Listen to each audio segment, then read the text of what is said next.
이제 우리 창세기 10장을 다 같이 찾아주시기 바랍니다. 이제 노아의 후손들의 족보가 나오는데, 창세기 여러분 읽을 때 제일 재미없는 것이 창세기 10장입니다. 전부 한국 이름을 써놔도 읽기가 곤란할 것인데, 이 서양 이름을 잔뜩 써놔서 읽기도 곤란하고 아주 요상스럽습니다. 그러나 여러분께서 내용을 알고 보면 이거 굉장히 귀중한 족보입니다. 그럼 우리 한번 알아보십시다. 10장 1절로부터입니다. 노아의 아들 셈과 함과 야벳의 후예는 이러하니라. 홍수 위에 그들이 아들들을 낳았으니, 이게 딸 낳았다는 말은 없어요. 아들만 낳았다고 합니다. 그러니 아들들만 하죠.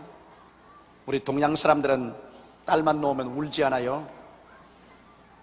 그것은 성경이 아들들만 중요해서 그런 것이 아니라, 성경은 혈통을 말하니까 혈통은 아들로 이어지는 것이기 때문에 아들들에 관한 이야기만 기록하고 있습니다. 그런데 여기 셈부터 말하지 아니하고 야벳부터 먼저 말하고 있습니다. 셈은 제일 나중에 말을 하고 있습니다. 그것은 왜냐하면 앞으로 창세기의 모든 역사 전개는 셈의 후예들을 통해서 일어나기 때문에 편리하게 전개하기 위해서 아마 하나님 성령께서 그렇게 하신 것 같습니다. 야벳과 함과 그 다음 셈은 마지막으로 적으셨습니다. 야벳의 아들은 고멜과 마곡과 마대와 야완과 두발과 메섹과 디라세요. 무슨 말인지 알겠어요? 아무 재미없지요? 그런데 제가 이제 해석을 더 붙이면 한 보세요. 얼마나 재미가 있는지. 야벳의 아들들은 첫 아들이 고멜입니다. 이 고멜이란 말이 점점 발전되어서 게르만이 된 것입니다. 영어로는 저만인이지요. 앵글로 삭선족이 된 것입니다. 그러므로 이 고멜이라는 것은 독일, 프랑스, 영국의 웰시, 아이리쉬, 영국 사람들, 다시 말하면 앵글로 색선족의 조상이 바로 고멜입니다. 고멜이 나중에 게르만이 됐지 않습니까? 이러므로 고멜족이라는 것은 바로 이 앵글로 색선 계통의 족속들이 다 되어서 오늘날 유럽의 중부와 영국을 점령하고 사는 조상이 됐습니다. 그러므로 여기에 야벳의 후손들인 백인종이 되었다는 증거가 여기에 뚜렷한 것입니다. 첫째 아들 고멜은 바로 그 후손이 오늘 독일과 프랑스와 웰시와 아이리쉬와 영국 백성들이 되었고, 그 다음에 둘째 아들은 마곡입니다. 마곡은 뭐냐? 이 둘째 아들 마곡은 어디에 살았냐? 오늘날 카스피해 근처 저 소련 지구로 퍼져나갔습니다. 그래서 마지막 때 이스라엘을 쳐들어올 나라가 곡과 마곡이라고 그랬지 않습니까? 소련을 말하는 것입니다. 야벳의 후손 중에서 마곡인 러시아, 소련이 나왔습니다. 그 다음에는 마대라고 했습니다. 세 번째 아들은 마대인데, 마대라는 것은 뭐냐면 메디아와 페르시아를 말하는 것입니다.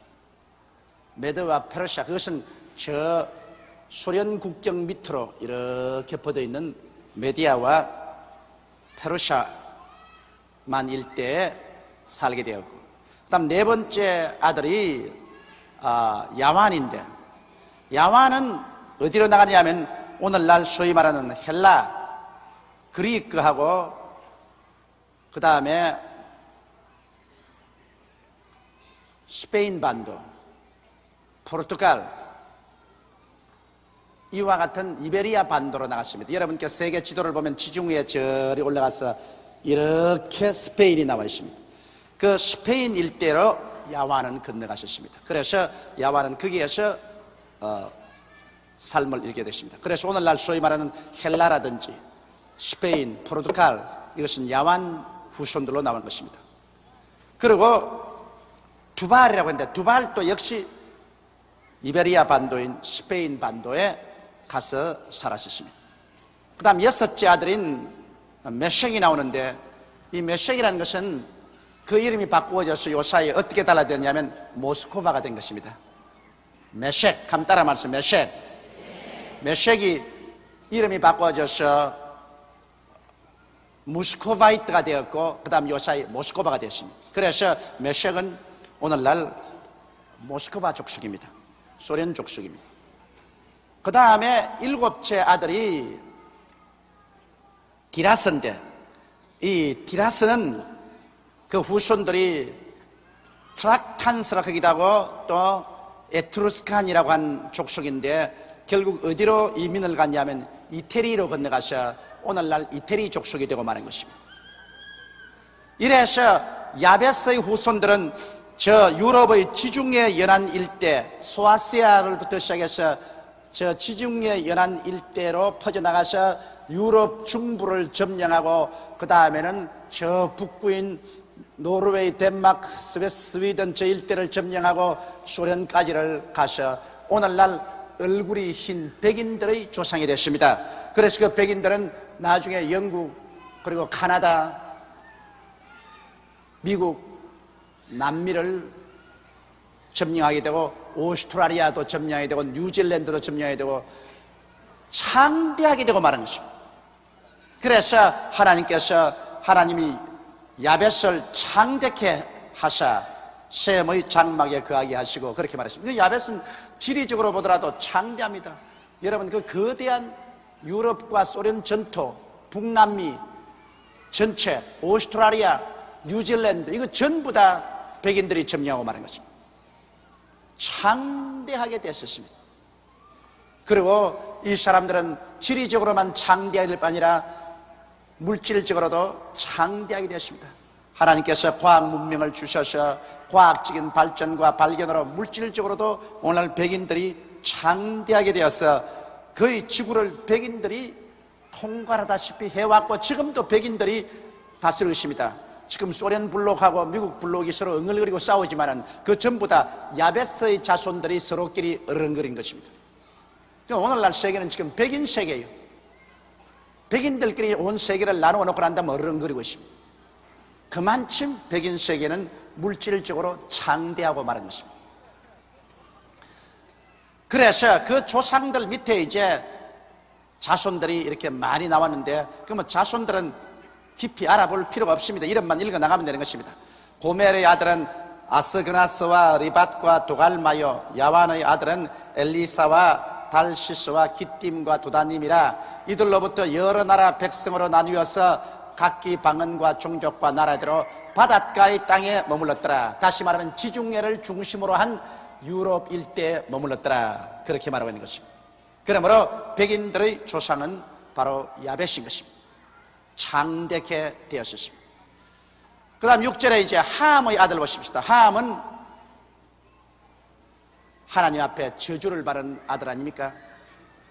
노아의 뻘거벗은 것을 보고 비웃다가 아버지의 저주를 받아서 함은 종 중에 종이 되라고 말했습니다.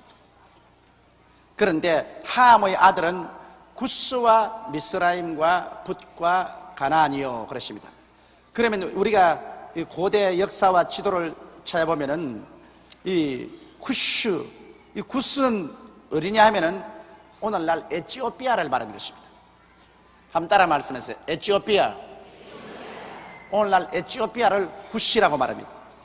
그래서 함의 아들은 구스와 그 다음 미스라임인데, 미스라임은 오늘날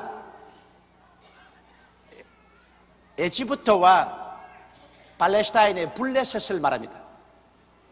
그 미스라임 족속들이 오늘 애굽인이 되었고, 그리고 블레셋 사람들이 되었습니다. 그래서 요사이 소위 말하는 아랍 족속들이 거기에서 나오게 된 것입니다. 구스와 미스라임과 붓은 어느 나라냐? 붓은 북아프리카와 리비아가 붓 족속입니다. 리비아 말씀 많잖아요. 아프리카의 저 북부에 있는 리비아, 그리고 북아프리카 일대, 그것이 바로 붓족속이 되었습니다. 그 다음에는 붓과 가나안이요. 가나안은 오늘날 소위 말하는 가나안 땅에 있던 족속들, 잡다한 가나안의 족속들, 이 족속들이 바로 함의 족속입니다. 그러므로 보십시오. 함의 족속은 가나안의 시나할 땅에서부터 시작해가지고서 점점 중동으로 건너가서, 중동에서 아프리카로 건너가서 아프리카의 북부 일대 리비아와 에티오피아와 에지부트와 거기에서 살면서 아프리카 전역으로 붙어나가서 오늘날 소위 말하는 아프리카 사람들이 된 것입니다. 그런데 여러분, 성경에 하나님께서 뭐라고 했습니까? 함은 종 중에 종이 되라고 했습니다. 그래서 오늘 역사적으로 볼 때 식민지 쟁탈전에서 가장 백인 식민지로서 고생을 많이 한 대륙이 바로 아프리카 대륙입니다. 조상 잘못 만나가지고서 자손들이 고생한 대표적인 것이 아프리카입니다. 함이 아버지 조롱했다가 벼락을 맞은 겁니다. 그러니 하나님께서 내 부모를 공경하라, 그러면 내가 세상에서 잘되고 장수하는 말, 여러분 그거 깊이 생각해야 되는 것입니다. 함이 부모 공경 잘못했다가 저주를 받아가지고서 그 후손들이 아프리카 대륙을 가서 얼마나 문명도 발달도 안 되고 고생을 많이 했고 지금도 고생하고 있지 않습니까? 이거 아버지 모욕했다가 그렇게 된 것입니다. 그러니 여러분께서 부모 공경 못한 사람 오늘 빨리 회개하라고요. 아프리카로 가기 전에 부모 공경은 잘해야 돼요. 폐 일어나고 어떻게 되었든지 하나님은 부모 공경하는 것 좋아하십니다. 그래서 이제 이 함의 아들들은 중동 소부분과 아프리카 일대를 점령해서 살게 되었다. 함의 아들은 구스와 미즈라임과 붓과 가나안이요. 그 다음 그 아들들, 구스의 아들은 스바와 하윌라와 삽다와 라마와 삽드가요.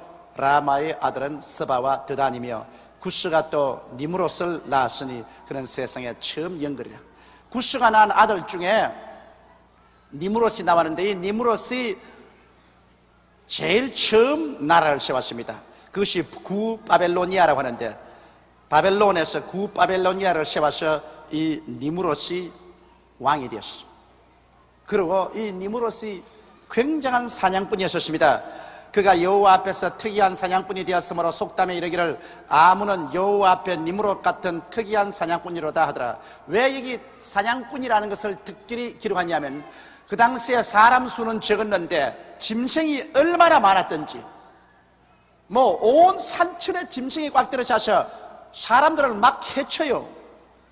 이러므로 그 당시에 위인은 누구냐?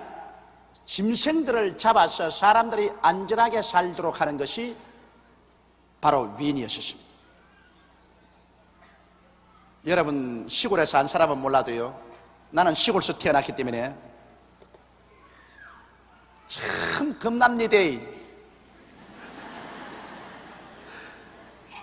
왜냐하면 우리가 어린아이일 때도 경상남도 울주군 삼남면 교동리 31번지에 범이 내려왔다고요. 범이. 그래서 우리 그 전체 동리라 해봤자 우리 집하고 우리 아래채 사는 한 너릇집인데 그 너릇집이 모여가지고서 여름에 뭘 했냐면은 이 줄땡이 일을 했어요. 심심하니까. 그러므로 우리 그 조그마한 한 6가구가 모여가지고서 나누어서 으쌰하고 줄땡기니까 그 줄땡기는 으쌰 소리가 저 아래 버든이란 동리에 들렸어요. 그러니까 그 버든이란 동리에서는 아이고 범이 나타났구나, 저 호랑이가 나타나고 호랑이 또 온다고 저런 거라 해서 온 동리가 모여가 징을 두드리면서 징 깽작 징 하고서 몽둥이를 들고 손에 쇠스랑을 들고 우리 과수원까지 올라왔다고요. 응원하려고. 범쫓으려고. 그래 갑자기 그 많은 독립 사람이 왔으니 어떻게 합니까? 갑자기 밤중에 파티를 열어가지고서 그 많은 사람에게 밥 다 해서 대접하고 그러고 내려버렸다.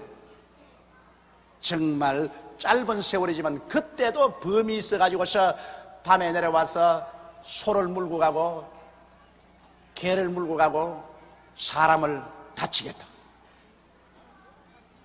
그 바로 내가 사는 이 시대인데, 그런데 여러분 셈과 함과 야벳이 살 그 시대야말로 사람 수는 적고 호랭이, 사자, 사나운 짐승들이 꽉 들어 찼습니다.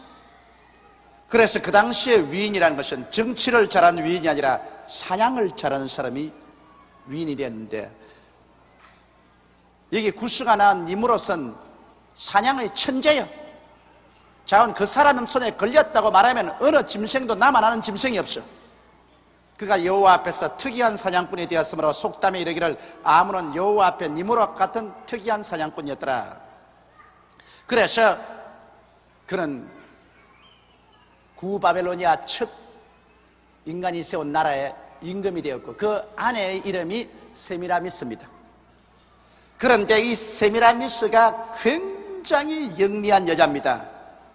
나라는 남자가 세우고 다스리기는 여자가 다스립니다. 그 부인 세미라미스가 바로 이 니므롯을 다스렸어요. 그런데 니므롯은 그런 영특한 왕이었지만은 일찌감치 죽어버렸습니다. 그러니까 세미라미스가 무슨 아이디어를 개발했냐면은 처녀가 잉태하여 반드시 아들을 낳아서 구세주가 온다. 그거 다 알고 있었어요. 그럼 창세기에서 여인의 후손이 뱀의 머리를 깨뜨릴 것이라 했으니까 세미라미스가 아이디어를 냈습니다. 모든 사람들이 니므롯을 존경했으니까 니므롯이야말로 그 당시 인류를 짐승에게서 구원하는 구주라고 생각했습니다. 그러니까 세미라미스가 그 아이디어를 택해가지고 자기를 성모로 만들었습니다. 자기가 성모고 자기 남편인 니므롯을 자기 품에 안고 있는 그림을 그리겠습니다. 그러니까 참 무섭지요. 자기 남편도 되고 자기 아들도 됩니다. 실제는 니므롯이 자기 남편에도 불구하고 이 세미라미스가 그림을 그려서 자기가 성모가 되고 그 니므롯을 자기 아들로 만들었습니다. 그래서 자기가 낳았다고, 자기가 처녀의 몸으로 잉태해서 니므롯을 낳았다. 그래서 자기 성모가 되고 이 니므롯을 성자로 만들었습니다. 이래서 만든 최초의 종교가 바벨론 종교입니다. 이 바벨론 종교가 그때 출발해서 온 세계로 퍼져가는 인류들에게 퍼져나갔습니다.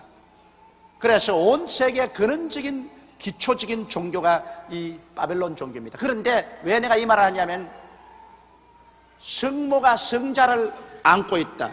어린 애기, 옴짝달슨 어린 애기를 안고, 그래서 어린 애기가 구세주는 구세주지만은 그 어린 애기에게 가기 위해서는 성모를 통해야 가야 된다는 것을 세미라미스가 만들었는데, 이 바벨론 종교가 왕성하기 때문에 카톨릭교가 주 300년에 국교로서 선포되었을 때, 콘스탄틴 대제가 국교로 선포했을 때 어찌하든지 카톨릭교하고 그 당시 세계에 평만했던 이 바벨론 종교를 정치적으로 합치려고 생각을 했죠.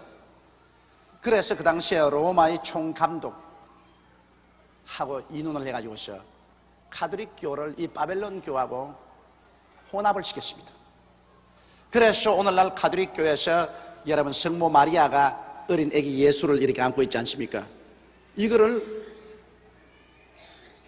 그대로 바벨론 종교 그와 합치기 위해서 똑같이 했다고. 바벨론 종교의 세미라미스는 우리 성모다. 바벨론 종교에서 니므롯은 바로 예수 그리스도다. 그래서 바벨론 종교하고 합쳐버린 것입니다. 결혼을 시켜버린 것입니다. 그러고 난 다음에 오늘날 소위 말하던 교황이 있고 그 다음에 뭐 추기경, 대주교, 주교 뭐 쭉 나온 이거 전부 바벨론 교회에서 가지고 있던 종교적인 전통이요 제도입니다. 이걸 카톨릭하고 합쳐가지고서 카톨릭교를 만들어버렸는데 이것은 기독교의 타락입니다. 그래서 오늘날 카톨릭에서 여러분 집진하는 이 예식 가운데 언제나 성모 마리아를 자꾸 찬양을 하고 성모 마리아를 통해야 그 아들 예수께로 갈 수 있다는 이러한 교리를 만든 것은 성서적인 교리는 아닙니다. 이것은 이 니무로스의 아내 세미라미스가 만든 구 바벨론 종교인 것입니다. 이러므로 가톨릭 교회에서도 물론 순수하게 예수를 믿고 구원받는 사람이 많이 있지만, 그러나 그 가톨릭이라는 그 자체는 그것은 바벨론 종교와 혼합 종교인 것입니다. 순수한 기독교는 아닌 것입니다. 어떻게 해서 여러분 천지와 만물을 지으신 하나님의 아들을 언제나 성모 마리아 품에 안게 하시 가톨릭 교회 가십시오. 성모 마리아 아니고는 꼼짝도 못하게 만들어 놨습니다. 그래서 성모 마리아를 신의 어머니라고 만들었습니다. 신의 어머니. 마리아는 평범한 사람입니다. 평범한 한 처녀인데 그 처녀가 완전히 예수 그리스도 의지할 수 없도록 어린아이를 만들어서 그래 이러고 난 다음에 언제나 신의 어머니인 성모 마리아에게 가야 예수를 믿을 수 있도록 이렇게 만들어놨습니다. 여기에서 반발해서 종교 개혁을 해서 일어난 것이 마르틴 루터가 오직 예수를 믿음으로 구원을 얻는다는 진실한 성경의 진리를 복구시킨 것입니다. 그러므로 이 니무롯에 대한 그 이야기는 참 깊은 배경입니다. 바로 사탄이 이 니무롯과 세미라미스를 통해서 벌써 기독교를 부패하게 하기 위해서 그 옛날부터 작전을 세운 것입니다. 그래서 기독교의 가장 바벨론 종교와의 혼합한 형태가 오늘 가톨릭 교회인 것입니다. 물론 가톨릭 교회도 지금 예수를 전도하니까 신실하게 예수를 믿고 구원받는 사람 많이 있어요. 그러나 가톨릭이라는 그 체제는 사탄의 위가 있는 체제입니다. 그 체제는 하나님의 인정받는 체제가 아닙니다. 그것은 바벨론 종교와 혼합 체제인 것입니다. 이것을 우리가 잘 알아야 돼요. 막 위하간 니무롯은 그와 같은 영특한 사람이었는데 그런 니무롯을 성자로 만들어가지고 종교를 만든 것은 세미라미스라는 그 아내가 들어가지고 만든 것입니다. 그러므로 여러분 어디 가도 여성들이 문제는 문제입니다. 아담을 타락시킨 것도 하와가 타락시켰고 그 다음에 바벨론 종교를 만들어가지고서 오늘날 거대한 기독교 단체인 가톨릭교를 혼합시켜버린 것도 바로 니무롯의 아내 세미라미스 때문에 그렇게 되었기 때문에 여자 잘 만나야 살지 잘못 만나면 박살난다고. 그러므로 여러분께서 딸들 잘 키우라고요. 딸들 잘 키워. 딸들을 예수 잘 믿게 해서 주님 중심으로 서도록 해놓으면 시집 가면 온 시집 식구를 다 구원하고 살려버린다고. 그리고 딸을 잘못 키워놓으면 박살을 내버려. 박살을 그냥. 그러니 그 여성의 힘이 굉장히 크기 때문에 마귀가 어찌한지 여성을 파괴하려고 합니다. 어찌한지 여성을 부패시켜 가지고서 하나님께 반역하는 세계를 만들기 위해서 마귀가 총력을 기울입니다. 그건 여성의 영향력이 그만큼 크기 때문인 것입니다. 남자보다도 마귀는 여자에게 더 덤벼듭니다. 그래서 여자를 언제나 부패시켜버리면 그 다음 남자 부패시키는 것은 간단한 문제인 것입니다. 그러므로 여러분 절대로 부패하지 마세요. 네? 예수 이름으로 여러분은 승리할 줄 믿습니다. 그러므로 하나님께서도 결사적으로 성령으로 역사하셔서 남자보다 여성을 많이 구원해 놓지 않습니까? 사탄에게 안 뺏기려고. 하나님은 더 많은 여성을 구원해 가지고서 성령을 채워놓고 그래서 남자의 세계를 구원하려고 역사하는 것입니다. 그렇기 때문에 하나님과 사탄의 사이에서 맹렬한 전쟁이 일어나고 있는 것은 여성을 두고 전쟁이 더 심히 일어나고 있다고요. 남성을 두고 일어나고 있지 않습니다. 여성을 두고 맹렬한 전쟁을 하고 있습니다. 누가 더 많이 빼앗느냐. 그래서 교회로 가면 여자들이 남자보다 훨씬 많은 이유가 거기 있는 것입니다. 또 세상에 마귀들이 하는 여러 가지 단체로 가면 남자보다 여자가 많은 이유가 거기 있는 것입니다. 그것은 막 그렇고 그의 나라는 시나을 땅의 바벨과 그 시나을 땅의 바벨과 이 바벨은 어디 있냐면 아라비아 반도 저 위에 페르시아만 위에 있는 것인데 여러분 지도를 공부하는 사람은 내가 이렇게 말해도 무슨 말인지 모를 것입니다. 그런가 보다 하고 듣고 계세요. 바벨과 그 다음 메렉과 아갓과 갈레에서 시작되었으며 그가 그 땅에서 아수르로 나아가 니느웨와 로보딜과 갈라와 및 니느웨와 갈라 사이의 레센이는 큰 성이라를 건축하였으며 미스라임은 루딤과 아나밈과 르아빔과 납두힘과 바두루심과 가슬루힘과 갑두림을 낳았더라. 블레셋이 갑두림에서 나왔더라. 블레셋이라는 것은 바로 저 팔레스타인을 말하는 것입니다. 가나안은 장자 시돈과 헤슬라 곧 또 여부스 족속과 아모리 족속과 기르가스 족속과 히위 족속과 알가 족속과 신 족속과 아르왓 족속과 스말 족속과 하맛 족속의 조상을 낳았더니 이후에 여러 가나안 자손의 족속이 흩어져 처하였더라. 바로 가나안 땅에서 이스라엘 백성을 지극하게 대항하는 가나안의 족속들이 바로 다 이 족속인 것입니다. 그러므로 함의 족속은 가나안 땅에서 저 아프리카까지 뻗어서 살게 된 것입니다. 가나안의 지경은 시돈에서부터 그라를 지나 가사까지와 수돔과 고모라와 아드마와 스보임을 지나 라사까지였더라. 이들은 함의 자손이라 각기 족속과 방언과 지방과 나라대로 이었더라. 그래 여러분 보시다시피 여기 야벳은 모두 다 백인종이 되었고 이제는 함 족속은 팔레스타인 이 중동에서부터 시작해서 아프리카로 되었으니까 다 얼굴색이 검은 사람이겠죠. 중동에 있는 사람들도 여러분 다 얼굴이 좀 덜 검지 않아요. 그러나 아프리카로 내려갈수록 새카마지는 것입니다. 그래서 백인동하고 이제는 검은 민족으로 하나님께서 그렇게 만드는 것입니다. 그 다음에 이제 셈 족속을 봅시다. 셈은 장자인데 셈은 어디에서 사느냐 한번 보십시다. 셈은 에벨 온 자손의 조상이요 야벳의 형이라. 그에게도 자녀가 출생하였으니 셈의 아들은 첫째가 엘람입니다. 여러분 엘람은 어느 곳에 있으냐면 요사이 말하면 아라비아 반도가 이렇게 있어가지고서 그 다음엔 페르시아로 넘어오는데 요사이 소위 말하는 이락과 이란 있잖아요. 이락과 이란 국경지대에서 살았습니다. 요사이 신문과 텔레비를 보니까 왜 그 페르시아만으로 배가 기름실을 갖다가 그냥 이란의 폭격을 맞아가지고 배가 많이 빠지지요. 바로 그 지경입니다. 그러니까 아시아 아닙니까? 완전히 아시아거든. 아라비아 반도 저 북쪽 오늘날 이락과 이란 지경 그게 바로 엘람이 살은 지경이었습니다. 엘람은 그게 살았고 그 다음에 두 번째 아들은 아수르입니다. 아수르도 역시 엘람 바로 조금 더 북쪽으로 올라가서 살았었습니다. 그것도 역시 아시아 지역인 것입니다. 아시리 아니고요. 그 다음 아르박삭입니다. 아르박삭은 어디에 살았냐면 아르박삭은 오늘날 소위 말하는 이스라엘이나 아라비아, 에돔, 모압, 암몬, 이스마엘, 미디안 족속들이 다 아르박삭에서 나왔습니다. 그래서 아르박삭 쪽은 쭉 중동 일대를 흩어서 거기에서 섞여 살게 된 것입니다. 그 다음에는 룻은 어디를 갔느냐 하면은 오늘날 소위 말하는 소아시아, 터키 있죠. 터키. 오늘날 소위 말하는 터키가 있는 지역 이곳에 가서 살았습니다. 터키도 지금 아시아 쪽이거든요. 그러므로 룻은 소아시아 쪽이 되었고 그 다음에는 아람입니다.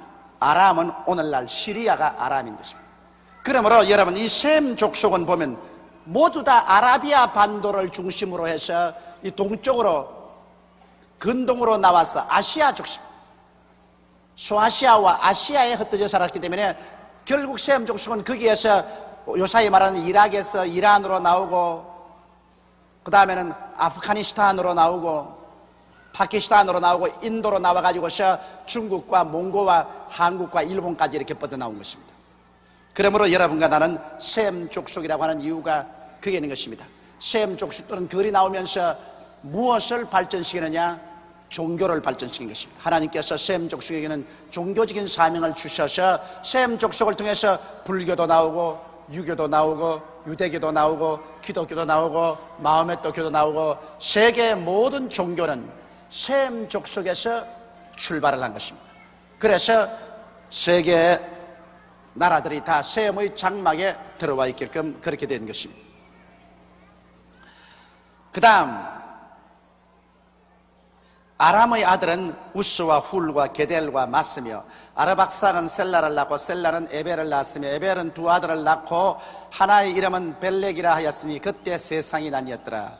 그때 세상이 나뉘었다는 것은 뭐냐면 그때 가서야 비로소 이제는 셈 족속은 아시아를 점령하고 야벳 족속은 지중해 저 유럽을 점령하고 함은 근동에 중동에서부터 아프리카를 점령해서 대륙이 나누어졌다는 것입니다. 그 전때까지는 뭐가 뭔지 모르게 한 곳에 살았는데 바로 이 벨렉 시대에 와서는 이제는 완전히 구라파, 아프리카, 아세아로 세계가 쫙 갈라졌다는 것입니다.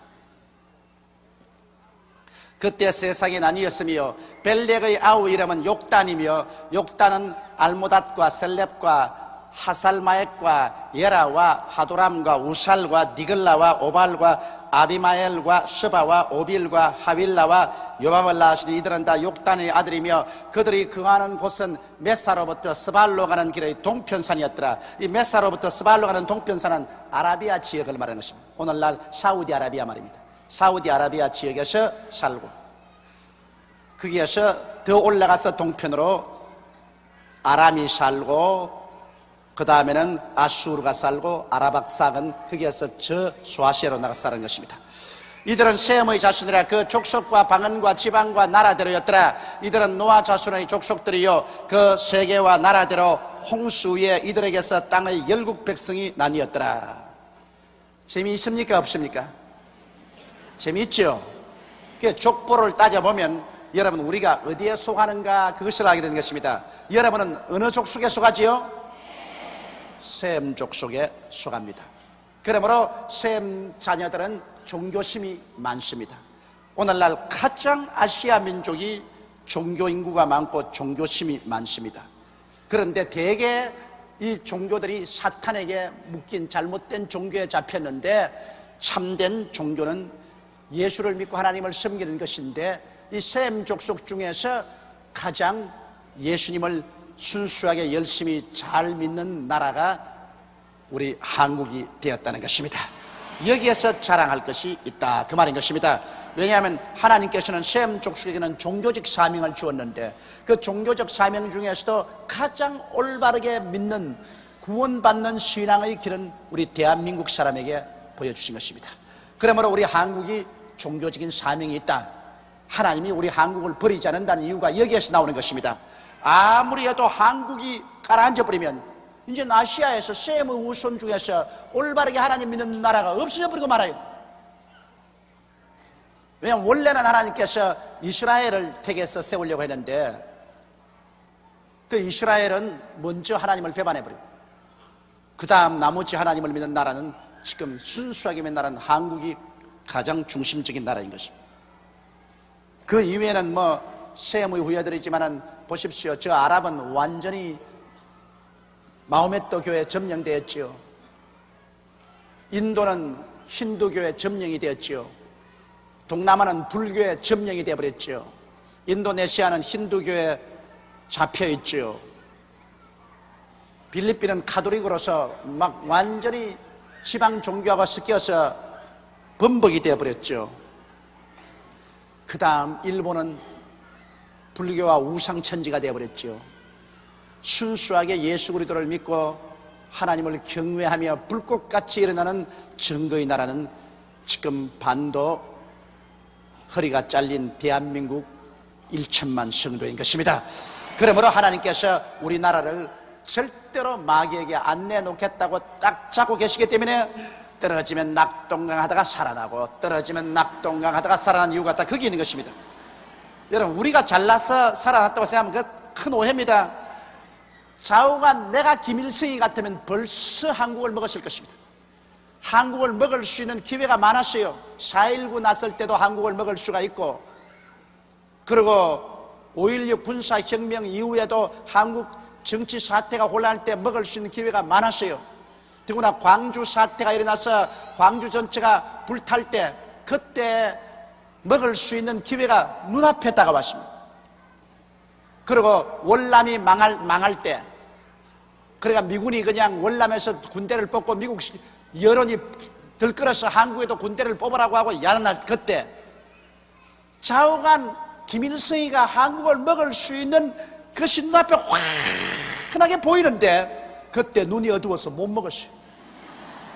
참 그 보면 아슬아슬했지. 그런데 그때 왜 눈이 어둡냐? 하나님이 가서 눈을 딱 막아버렸어. 눈 감고 있어, 잔소리 말고. 눈을 감고 있으니까 가장 좋은 때에 한국을 못 먹었습니다. 그러고 난 다음에 바보 천치짓만 하고 있습니다. 그게 뭐냐면 우리 아웅산 사건에 우리 외교 사절을 폭탄으로 죽이는 것, 이거 얼마나 마이너스인지 모릅니다. 그러다 그런 바보 짓을 해가지고서 온 세계 테러 국가로 지명을 받고, 더구나 요번에 온 세계가 한국으로 다 오는데, 소련하고 중공까지 다 올림픽에 오는데 여기에 올림픽 못 오게 하려고 칼기에 폭탄 장치를 해서 터뜨린, 이건 바보나 하지 정신 바른 사람은 안 합니다. 이걸 안 했으면, 이걸 안 터뜨렸더라면 자꾸 한국하고 올림픽 같이 하자, 올림픽 같이 하자고 물고 늘어지면 참 우리 한국이 진땀 흘릴 거예요. 그리고 소련과 미국도 중공도 참여하니까 협조해서 우리도 참여하는데 이북하고 그만 합쳐라 이러면 난처할 것인데, 테러 턱해가지고서 칼기를 폭파해놓고 난 다음 지금 입이 100개가 있어도 말할 말이 없어요. 지금 뭐 올림픽 같이 하자고 할 체면이 있어야지. 벼룩이도 낯짝이 있지. 벼룩이만한 낯짝도 없다고요 지금. 그래 지금 자꾸 자기들은 그런 것 안 했다고 척 오리발을 내밀지만은 김연희가 살아있는데 어떻게 부인을 할 수가 있어요? 눈이 또렷또렷하게 살아있는데. 이래서 하나님께서 김일성이로 하여금 자기가 판 올무에 자기가 빠지도록 만들고 있는 것입니다. 그게 일찌감치 김일성이가 손드는 게 좋습니다. 왜냐? 우리 한국은 뒤에 하나님이 손을 턱 잡고 계십니다. 하나님이 저작견에 김일성이가 장군아 그러면 하나님이 멍군 켜버립니다. 하나님하고 장기를 떠서 이길 수가 있어요? 지금은 하나님이 자꾸 멍군하고 있지만 나중에 좀 이제 세월이 가서 하나님이 장군아 큰 날이면 그때는 박살 난다고. 하나님이 공격적으로 나와서 장군하고 달라들면 이제는 김일성이가 멍군할 자리도 없다고요. 그 날이 곧 다가온다고요. 그러니 하나님과 같이 하시면 아무 누구도 도저히 해할 수가 없는 것입니다. 우리 한국은 이와 같은 의미에서 하나님이 같이 계시고 이 나라를 하나님이 크게 영육간에 부흥을 시키고 축복을 해 주셔서 주님 오시기 마지막 기간 동안에 온 세계 기독교의 불꽃을 일으키려고 하는 것입니다. 온 세계를 신앙의 잠에서 깨어 일어나도록 충격을 주는 이러한 나라를 만들려고 하나님이 작정하고 계시는데 누가 하나님의 작정을 파괴하겠습니까? 그러므로 우리 한국은 이 시점에 참으로 한국이 잘 살 수 있는 길은 다른 것 없어요. 예수 믿는 길밖에 없습니다.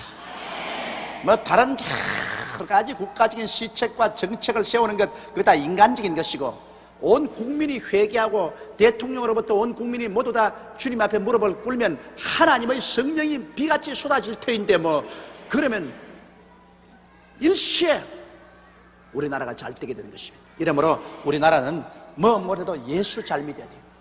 예수 잘 믿으면 이건 뭐 문제없이 신속하게 세계적인 국가로서 부상을 하게 되는 것입니다.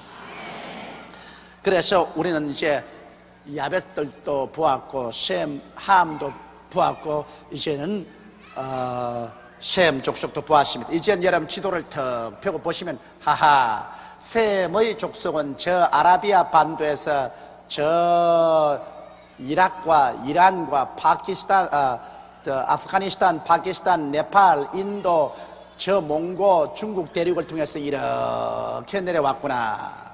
그 다음 함은 저 팔레스타인 일대를 통해 가지고서 저 북부 아프리카를 통해서 아프리카 전역을 점령했구나.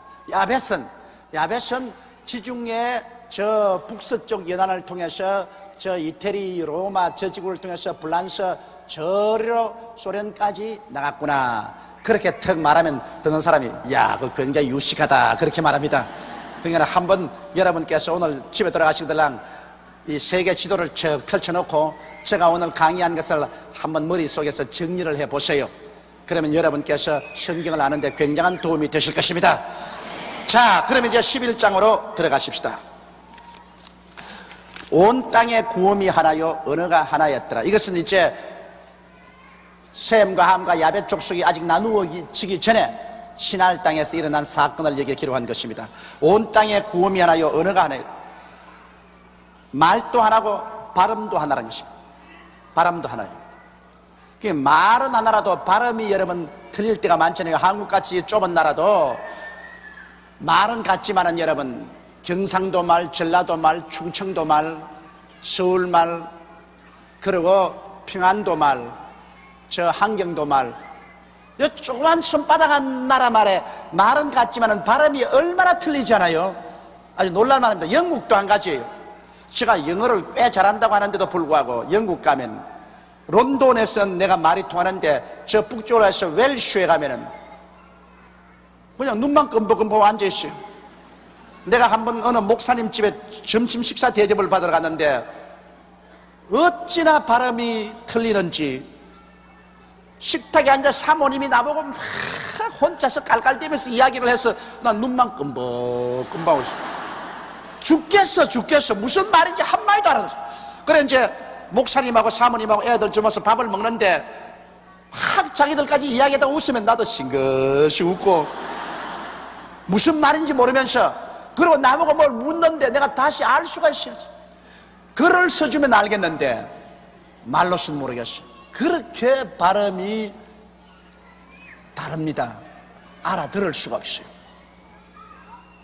그런데 이때 창세기의 11장에 보면 그때는 입에서 나오는 발음의 구음도 하나고 언어도 하나이기 때문에 모두 다 한 지방 사람끼리 다 알아듣던 것입니다. 이에 그들이 동방으로 옮기다가 시날 평지에서 그들이 동방으로 옮기다가 시날 평지를 만나 거기 그하고 서로 말하되 자 벽돌을 만들어 견고히 굽자 하고 이에 벽돌로 돌을 대신하며 거기에는 돌이 많지 않기 때문에 진흙을 이겨서 햇볕에 말려서 벽돌을 만드는 것입니다. 역청으로 진흙을 대신하고 또 말하되 자 성과 대를 쌓아 대 꼭대기를 하늘에 닿게 하여 우리 이름을 내고 온 지면에 흩어짐을 면하자 하였더라. 여기에서 이제 또다시 제가 주일 설교할 때 말하는 것처럼 인간의 교만과 탐욕이 생겨난 것입니다. 인간은 교만과 탐욕이 들어오면 벌써 파탄의 씨앗이 그 속에 심어지는 것입니다. 하나님께서는 이 노아의 아들들에게 축복해서 생육하고 번성하여 땅을 충만하게 하십니다. 그러므로 한 곳에 모여 살지 말고 온 천하에 헤어져서 살아고 했습니다. 그런데 그들은 시날 평지에 모여가지고서 자 우리 이제 우리 이름을 한번 내보자. 우리가 성을 쌓아서 그 성이 하늘 꼭대기에 닿게 하죠. 하늘 꼭대기에 닿게 하는 그 의미가 뭔지 압니까? 그것은 하나님 보좌까지 올라가서 하나님과 동등되자 그 말인 것입니다. 그리고 또 다른 의미는 하도 홍수가 나서 조상 때 혼이 났기 때문에 하늘 꼭대기까지 쌓아 올라가지고서 홍수가 아무리 나도 하나님이 아무리 홍수를 보내도 우리는 탑 속에서 꼼짝하지 않고 살 수 있게 만들어 보자 그 말인 것입니다. 이 하나님의 계획에 대한 대적인 것입니다. 이러므로 그들은 하나님처럼 높아져 보자. 그리고 탐욕이 있습니다. 우리 이름을 내자. 하나님 이름을 내는 것이 아니라 우리 이름을 한번 내자. 그래서 인본주의로 한번 더 날려보자. 여기에서 인간의 교만과 인간의 탐욕이 드러났습니다. 인간 교만과 탐욕은 하나님이 반드시 와서 깨뜨립니다. 아담과 하와도 인간 교만과 탐욕이 들어왔을 때 하나님이 심판하셔 에덴에서 내어 쫓아버렸습니다. 그리고 노아 이전의 사람들도 교만과 탐욕이 아주 곧 피어나니까 하나님께서 홍수로서 멸해버리셨습니다. 노아의 후손들도 여기 와서 교만과 탐욕이 바벨탑을 통해서 하늘에 솟아오르니까 하나님이 어떻게 한지 보십시다. 여호와께서 인생들의 쌓는 성과 대를 보시려고 강림하였더라. 그 하나님께서 인간 교만을 이제 보러셨습니다. 여호와께서 가라사대 이 무리가 한 족속이 언어도 하나이므로 이같이 시작하였으니 이후로는 그 경영하는 일을 금지할 수 없으리로다. 보십시오. 하나님께서 인간을 얼마나 놀랍게 만들어 놓았던지 하나님 자신이 여기에 시인합니다. 이 족속들이 말도 안 하고 사상도 안 하기 때문에 한번 탑을 사차고 달라들었으면 금지할 법이 없다. 이 사람들 하고 만다. 그것은 하나님께서 사람을 지었을 때 사람에게 이만한 능력을 주셨다는 것입니다. 굉장한 능력을 주었어요. 여러분, 우리가 너무너무 오랫동안 타락해서 인간의 능력이 부패해버렸기 때문에 이 모양이지만, 그러나 실상 오늘날 사람은 하나님 다음으로 능력이 있는 존재들인 것입니다. 그래서 오늘 인간들이 여러분 만들어놓은 이 전자과학이나 원자과학을 보십시오.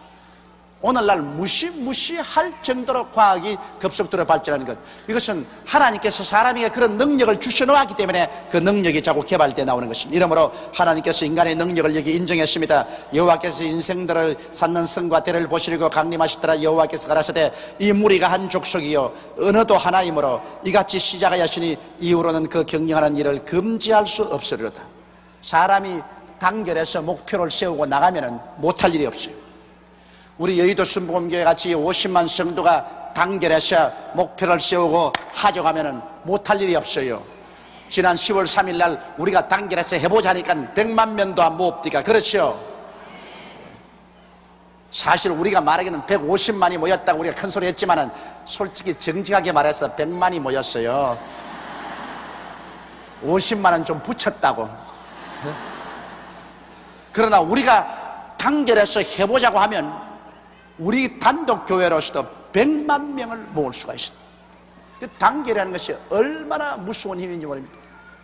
그러다 이게 뭉쳐진 것이 깨어지면, 뿔뿔이 헤어지면 이건 아무것도 못해요. 이렇기 때문에 우리는 성령의 하나 된 것을 힘차게 지켜서 우리 한국을 복음화하고 세계를 복음화하는 위대한 교회가 되어야 되겠습니다. 절대로 그리스도의 몸된 교회인 이 우리 여의도 순복음교회를 해치는 일은 어떤 누구도 하지 말아야 될 것입니다. 이 하나님이 한 거대한 예술 작품입니다. 여러분, 우리 한국의 기독교 역사상 최대의 교회가 섰다는 것은, 이것은 조용기가 한 것도 아니고 여러분과 내가 한 것도 아니고 하나님의 예술 작품입니다. 하나님이 기독교 2000년사에서 이런 아름다운 예술 작품을 하나 만들어서 온 천하 만인들과 모든 교인들에게 이것 좀 구경하라는 것입니다. 여하간 여기에 보면 하나님께서는 이 교만하고 탐욕이 들어오면 파멸시키기 위해서 내려오시는 것입니다. 이래서 하나님이 하신 말씀은, 자, 우리가 내려가서 거기서 그들의 언어를 혼잡케 하여 그들로 서로 알아듣지 못하게 하자 하시고, 여호와께서 거기서 그들을 온 지면에 흩으신 거로 그들이 성삿길을 거쳤다. 이렇게 힘을 합쳐서 열심히 일한 사람도 언어를 혼잡케 해버리니까, 그 다음에 저 위에서 어이 돌멩이 올려보내 돌, 그러면 역청을 올려보내고, 역청 올려보내 그러니까는 돌멩이를 올려보내고, 말이 안 통하거든. 헤이, 갑자기 말이 달라져가지고 send us up here brick right away. 그러면 밑에서는 브릭이 뭐야? 아하, 불을 올려보내야 되는가 보다. 그래가지고 숯불을 담아서 올리면 no 브릭 불을 올렸잖아. 무슨 잔소리가 많아. 말이 통과 안 되거든요. 그러니까 서로 말이 통하는 사람끼리 막 찾아다니다가 말이 통하는 사람끼리 만나니까 이리 그룹을 지어가고 저리 그룹을 지어가고, 그래서 흩어졌다. 하나님 대지에서 무슨 일이 됩니까? 내가 미국 가니까 미국 사람들이 그런 말을 해요. 이 세계에서 잘 배우기 힘든 말이 한국말이래요. 그 말 맞기도 해요. 여러분, 이 한국말은 존칭어가 얼마나 많은지 모릅니다. 이 서양 사람들이 이 존칭어를 그대로 쓴다는 건 참 힘듭니다. 우리 한국말은 저 어린애에게 하는 말 다르고, 중간층 하는 말이 다르고, 친구들 하는 말 다르고, 어른에게 하는 말 다릅니다. 어린애 보고는 야, 밥 먹었니? 밥 먹어. 그러고 자기 가들 밥 먹었어요? 밥 먹었어요. 어른 보고는 진지 잡수세요. 자, 똑같은 밥 하나 먹는데 영어로는 막 eat 하면 됩니다. eat, you eat, you eat. 어른도 eat. 그런데 한국말은 공부하려면 영어로는 eat 하나만 배우면 될 걸 한국말은 먹은, 이제 나쁜 말은 또 처먹었나 하지 또. 처먹은 나라부터 시작해서 먹었니, 먹었습니까, 잡수셨습니까, 이러니 얼마나 힘이 듭니까? 그러므로 외국 사람이 한국말 배우려면은 참 기가 막혀요. 그래서 대개 보면 어린아이 말을 또 배워와가지고서 한국말 한다는 것이 날 보고 와서 턱 점잖은 사람이 내게 와서 그렇게 말해요. 나보고 조 목사 잘 잤어? 기가 막힙니다. 점잖은 처지에만 와가지고서 말이에요. 그래서 내가 아이고 한국말 그렇게 하면 안 된다고. 그거는 잘 잤어. 그건 어린 애 보고 하는 말이라고. 그럼 어떻게 하는 거냐. 나누고 할 때는 당신이 나하고 친구 때는 잘 잤어요. 그러고 또 좀 높은 사람 종류에서 말하면 잘 주무셨어요. 그렇게 하는 거예요. 아이고, 왜 그 한 가지 말이 그렇게 힘이 드노 그런 거라. 여러분 한국말 힘듭니다. 그래서 미국 사람이 한국 사람들은 왜 이렇게 복잡한 말을 만들어서 했냐 이거네. 그 이유를 가르쳐 달라 그래요. 근데 이유 간단하다. 한국 사람은 다혈질적이고 열심히 많아가지고서 바벨탑을 쌓을 때 제일 꼭대기에서 일을 했다. 제일 꼭대기에서. 그러니 주님이 막 언어를 혼잡히 할 때 제일 혼잡하게 돼버리고 말았던 거지. 꼭대기에서. 저 밑에서 있는 사람은 좀 덜 혼잡했는데 꼭대기에서 막 대단히 혼잡하게 돼가지고서 그래 한국말이 이렇게 복잡하다 그렇게 하면 웃어요. 근데 사실은 한국말 힘들어요. 저도 지금 한국말을 하지만은 정말 한국말 힘듭니다. 전 설교를 하니까 표준말을 사용하고 한국말을 올바르게 하려고 애를 많이 쓰는데도 불구하고 한국말 힘듭니다. 그러나 외국어를 공부해보면 외국어는 한국말보다 훨씬 쉽습니다. 영어 같은 건 참 쉬워요. 사실은 한국처럼 이렇게 어렵지가 않아요. 이러므로 하나님께서 언어를 혼잡케 하니까 사람들이 서로 통과가 안 된다.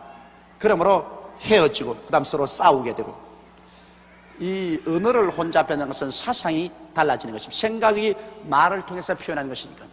그러므로 이 말이라는 것이 얼마나 힘이 있는지 모릅니다. 사람을 무력하게 하는 데는 말을 통해서 무력하게 하는 것입니다. 이러므로 여러분과 내가 예수 믿고 난 다음에는 새 말을 배워야 됩니다. 새 말은 뭐냐? 성경의 말을 배워야 되는 것입니다.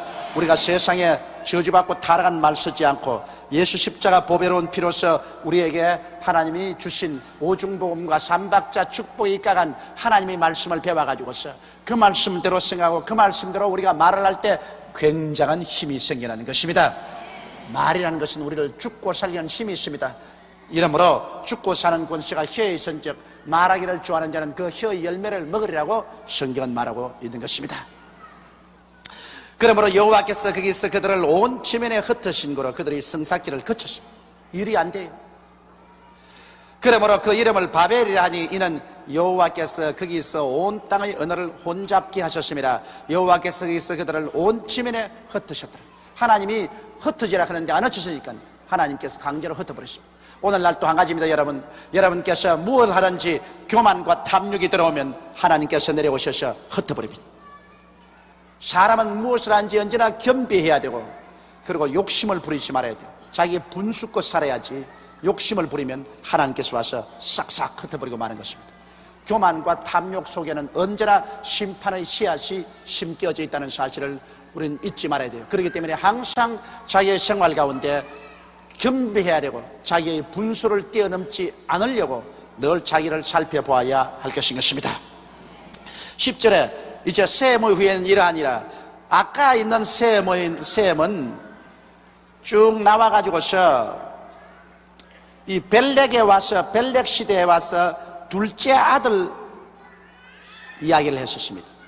벨렉의 아들을 둘 낳았는데 그 둘째 아들 욕단의 계통으로서 아라비아 반도에서 살아나가는 사람을 봤는데, 이제는 저 팔레스타인으로서 온 벨렉의 맏아들 계보를 여기에 또 새로 말하고 있습니다. 왜냐하면 이 맏아들 계보를 통해서 아브라함이 태어났기 때문에요. 셈 후에는 이러하니 셈은 100세 곧 홍수 후 2년에 아르박삭을 낳았고 이 아르박삭은 바로 팔레스타인 지구에 내려와서 산 조상입니다. 아르박삭을 낳았고, 아르박삭을 낳은 후에 500년을 지내며 자녀를 낳았으며, 아르박삭은 35세 셀라를 낳았고, 셀라를 낳은 후에 403년을 지내며 자녀를 낳았으며, 400년 동안 애를 낳았으니 얼마나 많이 낳았겠노? 참 생각해봐도 기가 막혀.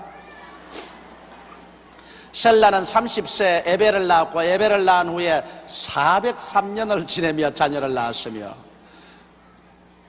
참 부인들 고생 많이 했어. 이렇게 많은 애를 낳았으니 얼마나 고통스럽겠어. 에벨은 34세에 벨렉을 낳았고, 벨렉을 낳은 후에 430년을 지내며 자녀를 낳았으며, 벨렉은 30세에 러우를 낳았고, 러우를 낳은 후에 209년을 지내며 자녀를 낳았으며, 러우는 32세에 스룩을 낳았고, 스룩을 낳은 후에 207년을 지내며 자녀를 낳았으며, 스룩은 30세에 나홀을 낳았고, 나홀은 낳은 후에 200년을 지내며 자녀를 낳았으며, 나홀은 29세에 데라를 낳았고, 데라를 낳은 후에 119년을 지내며 자녀를 낳았으며, 데라는 70세 아브라함과 나홀과 하란을 낳았더라. 바로 아브라함의 계통을 말하기 위해서 이렇게까지 말한 것입니다. 그러므로 여러분, 여기 셈의 족속 가운데는 아라비아 반도를 통해서 저 동쪽으로 이렇게 나온 셈 자손이 있고, 그 다음에 한 족속은 이리 팔레스타인 중동으로 나간 자손들이 요사이 말하는 이스라엘이는데, 그런데 지금 이스라엘로 나간 이 자손이 적자고요. 마지입니다. 마지. 그러니까 그 아버지의 혈통을 이은 마지 작속이 이리 나갔고, 둘째 아들 자손들이 어딜 나갔느냐 하면은 모두 다 우리 이 아시아로 나왔었어요. 그래서 하나님께서 예수를 보낼 때 맏아들 계통을 통해서, 아브라함의 혈통을 통해서 예수를 보냈습니다만 맏아들 계통에서 실패했습니다. 예수님을 십자가에 못 박았거든요. 그러므로 이제 지금 마지막 때는 맏아들이 실패하면 이제 누가 책임져야 돼요? 둘째 아들이 해야 되는 것입니다. 그러므로 지금 우리 한국은 이 셈의 혈통 중에서도 작은 집이에요. 큰 집은 아브라함을 통해서 이스라엘이 되었고, 작은 집은 아라비아 반도를 통해서 저 아시아로 나왔었습니다. 그렇기 때문에 우리는 작은 집에 속합니다. 이 큰 집이 팍삭하면은 작은 집이 그때 힘을 쓰는 거예요. 그러나 큰 집이 잘 떼어서 막 하면 작은 집은 그 별 볼 일 없어. 한국에도 보면은 제사도 다 큰 집에 지내잖아요. 그런데 큰 집이 망해버렸어. 큰 집이 예수 그리스도를 십자가에 못 박아버리고 큰 집이 망해버렸어. 지금 큰 집에 가면은 교회도 없어요. 이스라엘에 가면은 교회도 없어요. 지금 이스라엘 민족은 사실은 셈 족속이 큰 집 족속입니다. 큰아버지 족속인데 아직 기독교가 없어요. 그런데 작은 집은 찾아오면 그래도 한국 같은 곳에 기독교가 있어요. 그러니 큰 집이 배반하고 나갔으니 하나님은 이제 작은 집을 사용할 때가 온 것인 것입니다. 이러므로 우리 때가 온 거예요. 그럼 우리로 봐서는 큰 집이 좀 왁삭한 것도 좋은 일이야. 큰 집을 보기는 안 됐지만은 뭐 큰 집이 망했으니까 작은 집이 한번 깃발 날리는 거지. 그래서 아까 처음 말한 것은 작은 집 혈통을 쭉 말했습니다. 10장에서는. 그리고 11장에 와서는 큰 집 혈통을 말한 것은 큰 집 혈통에서 예수님이 태어나기 때문에 큰 집 혈통을 이렇게 말하고 있는 것입니다. 그래서 데라의 후예는 이러하니, 데라는 바로 아브라함의 아버지였습니다. 데라는 아브라함과 나홀과 하란을 낳았고, 하란은 롯을 낳았으니, 데라의 이 막내가 롯을 낳았으며, 하란은 그 아비 데라보다 먼저 본토 갈대아 우르에서 죽었더라. 그래서 막내가 아버지 먼저 죽었어요. 아주 불효 자식입니다. 여러분, 불효 중에 가장 큰 불효가 부모 먼저 죽는 것이 가장 불효입니다. 그래서 이 하란은 불효예요. 하란은 그 아비 데라보다 먼저 본토 갈대아 우르에서 죽었더라. 아브라함과 나홀이 장가를 들었으니 아브라함의 아내의 이름은 사레며. 그런데 이 혈통을 보면은 사레는 누구였느냐? 아브라함의 아버지 데라가 낳은 딸입니다. 이복 동생이에요. 이복 동생. 그러니까 아마 데라가 부인을, 아브라함의 어머니 이외에 또 다른 부인을 데리고 있었어요. 그래서 데라가 아브라함은 낳을 뿐 아니라 또 다른 부인을 통해서 사례를 낳았어요. 그래서 어머니는 다른데 아버지는 같아요. 그렇기 때문에 아브라함이 자꾸 가는 것마다 사태가 여의치 않으면 너 오빠라 그래라, 오빠라 그래라, 그런 이유가 있어요. 전혀 이유 없는 건 아니에요. 왜냐면 아버지는 같으니까, 이복 동생이니까. 좋을 때는 여보 그거, 나쁠 때는 너 동생이다, 알았지, 오빠라 그래라. 그래서 아브라함이 자꾸 그런 유혹에 떨어진 것입니다. 이러므로 아브라함은 이복 동생인 사레와 결혼했고, 나홀의 아내 이름은, 그 다음 아브라함의 동생 나홀은 아내 이름은 밀간이 하란의 딸입니다. 이것은 조카하고 결혼을 했습니다. 자기 막내 동생 하란이 죽었는데 그 죽은 하란이 낳은 딸이 있어요. 그러니까 하란이 낳은 딸하고 결혼했었으니까 조카하고 결혼한 것입니다. 그러니까 우리 옛날 우리 조상 아브라함의 집안 보면은 콩가루 집안이야. 이복 동생하고 결혼하지, 그렇지 않으면 큰아버지가 조카하고 결혼을 하지, 뭐 이런 콩가루 집안이야. 그러므로 우리 조상 자랑할 것 없어. 절대로 행위로서 하나님 앞에 자랑할 것 아무도 없어요. 우리 믿음으로 예수님이 자비를 얻어서 구원받지 뭘 집안 자랑할 게 뭐가 있어요. 그러므로 아브라함의 아내 이름은 사레며 나홀의 아내 이름은 밀간이 하란의 딸이요, 하란은 밀가의 아비며 또 이스가의 아비더라. 이 성경이 얼마나 정직합니까, 여러분? 그래서 나는 하나님 성경을 사랑합니다. 성경은 여러분, 하나님 성령이 적었는데 하나님의 성령은 여러분 거짓말을 안 합니다. 성경이 하나님이 적은 책인 게 이 하나님의 백성들의 그 내면 생활을 조금도 감추지 않고 적나라하게 그대로 적었습니다.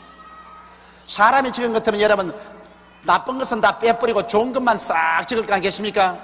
그런데 나쁜 것 좋은 것 그대로 다 적어버렸어요. 그래서 성경은 정직한 책입니다.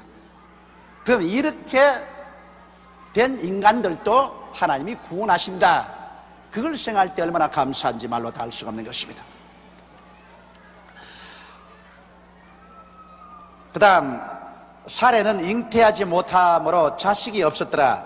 데라가 그 아들 아브람과 하란의 아들 손자 롯과 그 자부 아브라함의 아내 사레를 데리고, 그러니까 그 자부, 자기 딸도 되고 자부도 되고, 참 편하기는 편하죠. 그렇잖아요.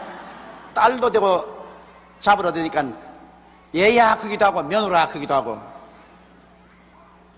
참 편리하겠는데. 사레를 데리고 갈대아 우르에서 떠나 가나안 땅으로 가고자 하더니 하란에 이르러 거기서 거하였으며, 데라는 205세를 향수하고 하란에서 죽었더라.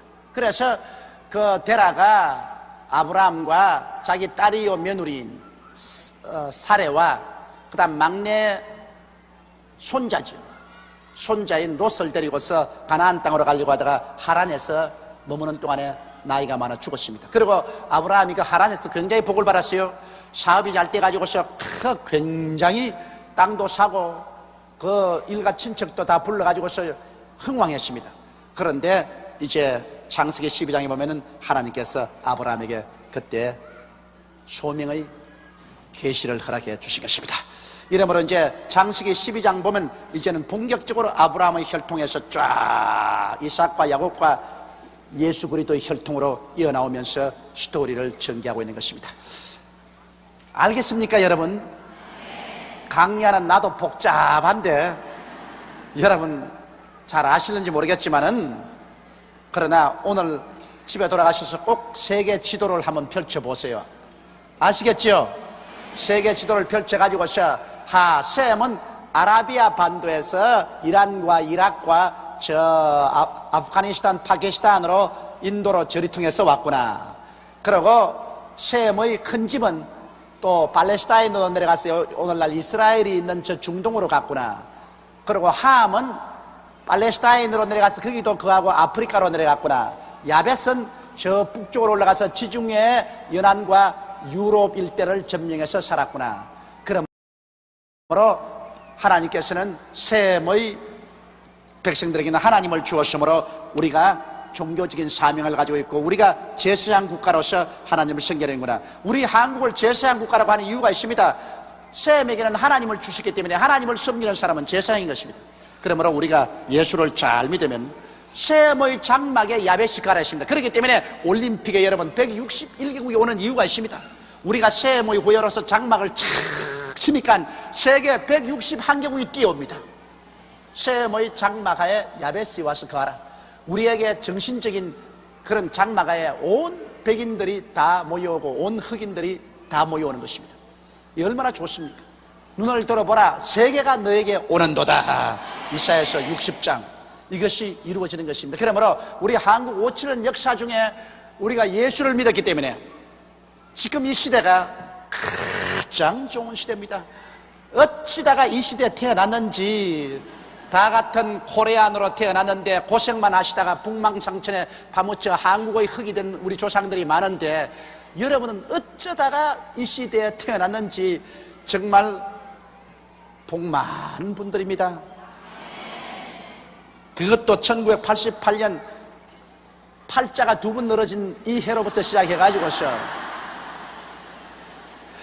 얼마나 좋은 일이 한국에 생기는지 몰라요. 기가 막힌 때 여러분 태어나서 삽니다. 그러므로 우리 할렐루야를 하고 감사하면서 예수 잘 믿고 열심히 전도하는 우리들이 되십시다.